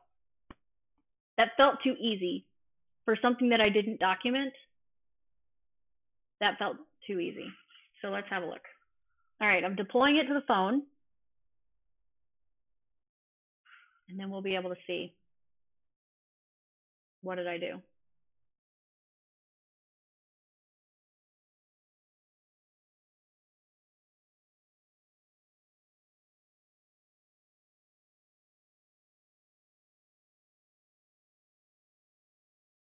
I'll tell you right away, that button is broken. Yep. I clicked it and it just like crashed. All right, let me see. I'm gonna have to pull some of this crap out of here. I can't have you looking at my secret keys, yo. Hold on. I can fix it. I also have something in my eye at the same time. I've been staring at the screen too much and I don't want to wear my glasses. They irritate me.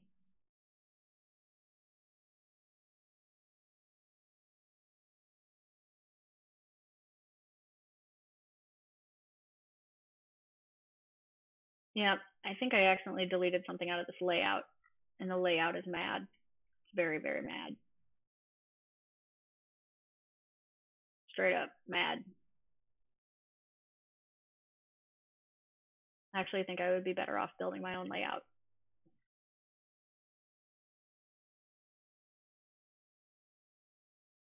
Than using this one that came with the template.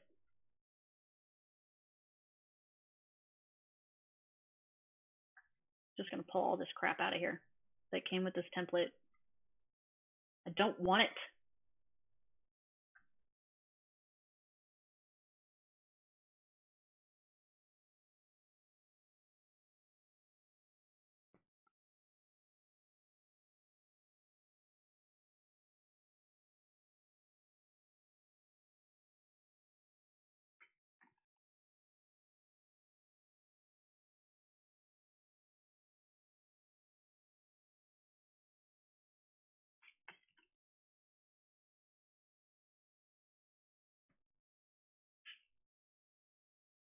Oh, it looks so tiny. There we go. All I did was remove, well, I didn't remove it, but I started a different layout and I assigned this other layout because this other layout that came with this template is no good. I usually just delete all this stuff. I should have just done that. Grab my button.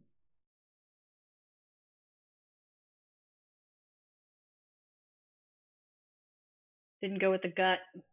Always go with the gut.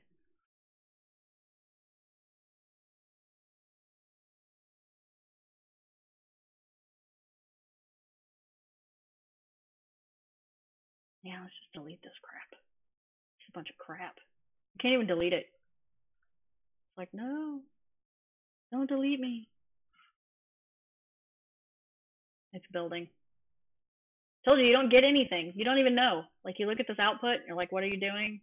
You just get this tiny little icon in the very bottom doing some kind of stupid animation. Nonsense. Straight up.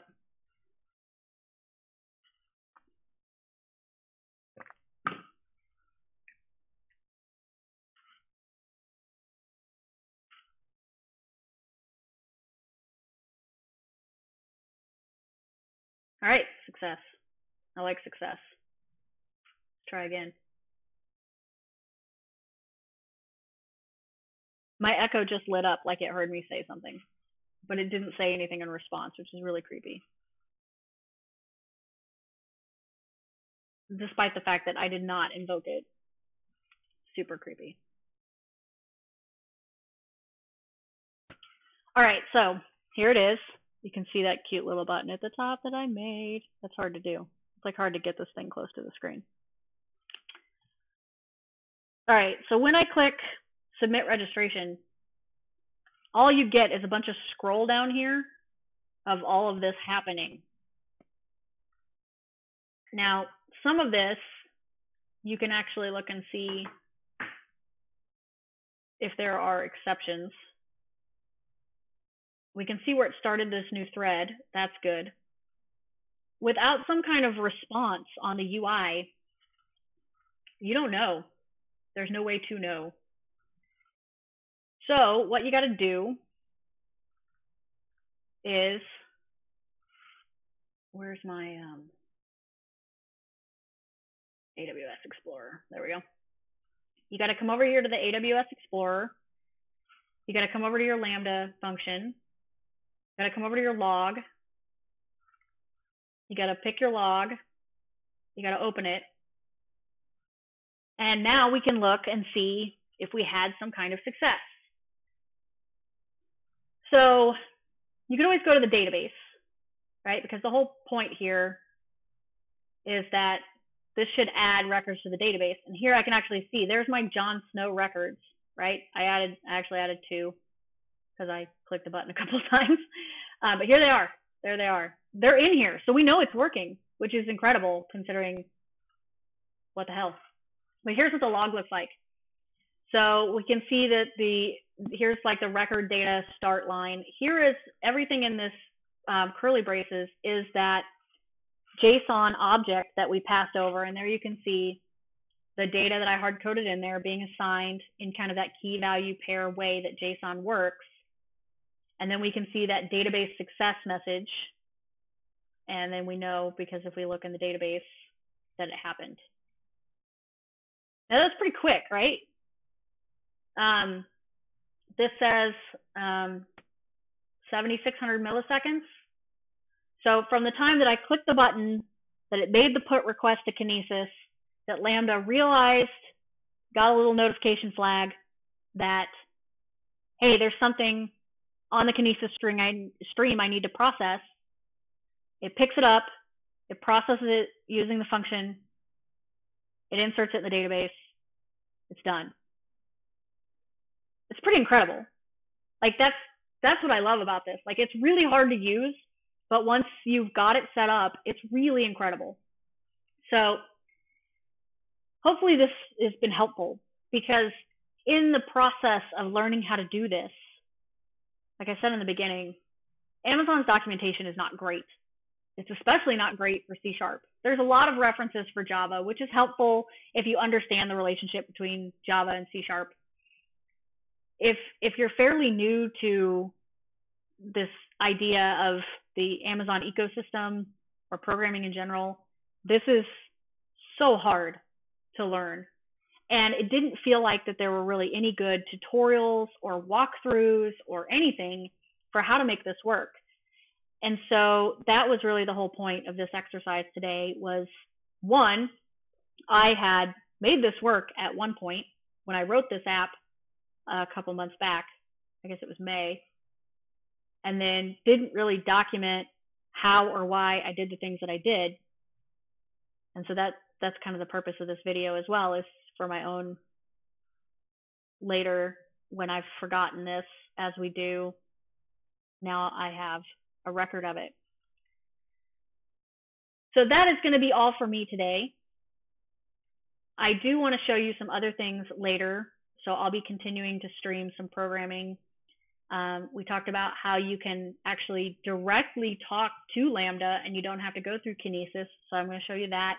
Also show you some other things that you can do with just Xamarin in general that aren't directly related to AWS. But I'm tired of talking and it's almost time for my dinner. So thank you so much for hanging out with me this afternoon. I hope you've enjoyed. Feel free to send me any messages if there's anything in particular that you want to learn. I like getting those kinds of feedbacks so that I actually have a direction, because I will just sit here and do random stuff. So thank you so much. Enjoy your evening. Have a good 4th of July. Be safe and stay cool outside because it's terrible.